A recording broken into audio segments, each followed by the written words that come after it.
เอาสมหวังนี่24ปีเป็นเขาตัวแนวนี้นั้นแต่ว่าน้องสมหวังบ่ได้ตัวเอาให้เราวันนี้มาถึงน้องผู้นี้คนอาจสิเว้าให้เราเดี๋ยวนี้ตามที่น้องคิดถึงว่าเขาต้องเว้าเจ้าแห่ง18นี่แห่งสิตัวเก่งแล้วบ่อยากให้น้องเสียใจแบบนี้เขาเว้าหยังก็อย่าเฮาสิเอากันแล้วให้น้องเศร้าคิดซะจึงค่อยเอาซ่องนี่มา3-4ซ่องนี่คันแม่นเกิดเป็นหยังขึ้นมาอีหลีคันน้องเกิดยังสมองแนวใดก็อย่าคันว่าสิปายาห่างง่ายก็ยอมสิหลีกทางไปแต่ว่าเป็นไปบ่ได้ดอกขอเบิ่งเจ้านี่ขอเจ้าทิ่มขอบ่ได้แล้วโอ้ก็คือตอนนี้มั่นใจแล้วมั่นใจเราก็มั่นใจมันบังเอิญมาออก YouTube นี้พิษกันเดี๋ยวนี้ขอยังบ่ทันได้ไปหาเราแล้ววันนี้อ้ายสิเลิกตอนนี้อ้ายสิไปเฮือนลาวบัดนี่สิขอสิไปสิโทรหาพอเราเครียดอยู่ขอโทษขอยังลาวบัดก็ธรรมดาแล้วยอมโอ้ยน้องๆเอ้ยก็สงสัยอ้ายเด้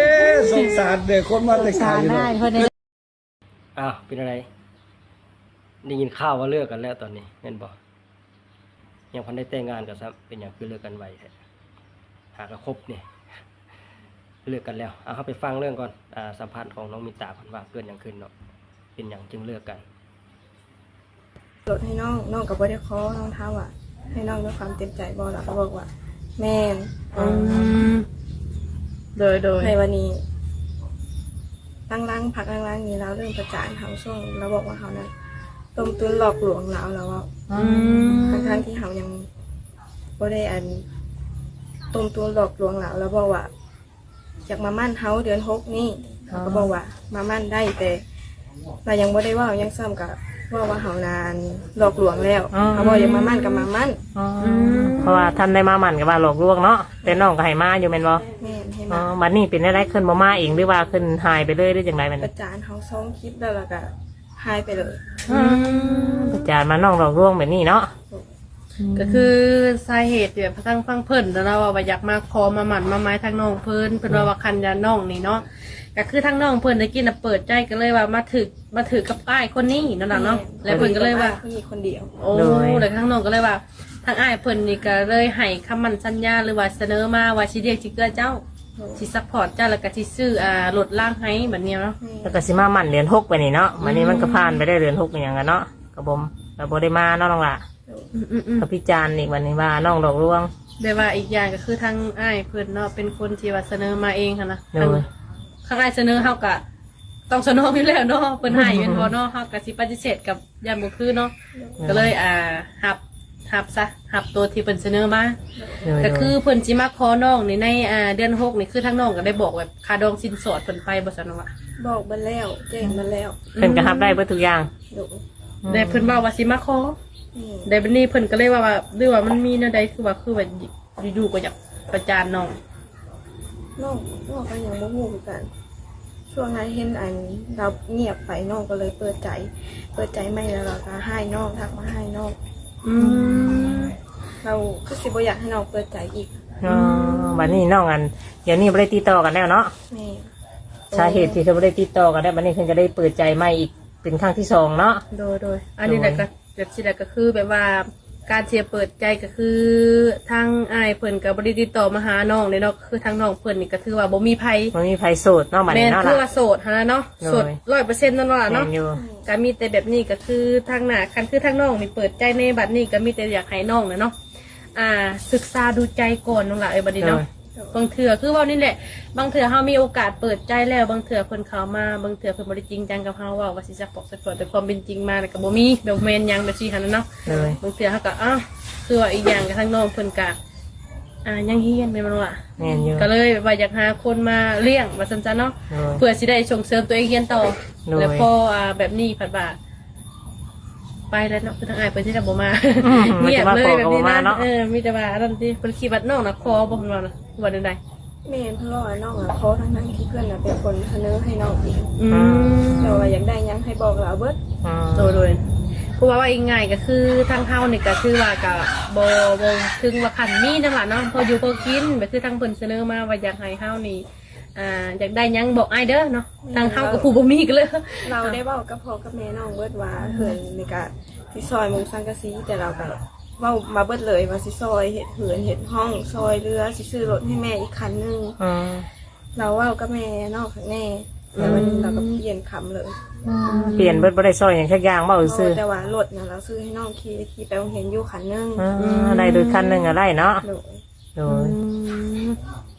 นั่นแหละเนาะก็เลยก็คือความเป็นมาก็คือทางน้องเว้าออกมาเลยเนาะพอให้ฟังเนาะ อันนี้ก็คืออันบ่ได้แม่นนั่นเนาะเฮาบ่ได้แม่นเฮาเว้าทั้งอ้ายเพิ่นเด้ แม่น แต่ว่าอันนี้คือว่าน้องเพิ่นสาเหตุที่ว่าออกมาเปิดใจใหม่ก็คือว่าตอนนี้เพิ่นโสดเนาะ แม่น เลยออกมาเปิดใจใหม่เพราะว่าบางทีว่าอ้าวมีอันคือปิดใจแล้วซั่นสิหั่นนะเนาะ ก็คือทางหัวใจน้องคงเพิ่นตอนนี้ก็คือว่างค่ะได้เนาะ โดย ก็เลยอยากหาคนมาโอ้มาลมมาคุย ตอนนี้ก็ได้เปิดใจไม่แล้วเนาะก็ว่าสวดแล้วตอนนี้นะ ไปก็ขอเตือนเลยนะพ่อใหญ่เอ้ยเจ้าย่าซะเนาะอายุกับเขามันต่างกันนะที่เขาโลกเอาเงินละล่าเนาะคันพระเจ้าโลกเขาคือสิบุมีหรอกเขาว่ามีแต่เขาชิโลกเจ้านะโลกมดตูคือมดตูละล่าเลยพ่อใหญ่เลยคันว่าตั้งสติได้ให้ย่าซะย่าให้เศร้าครับ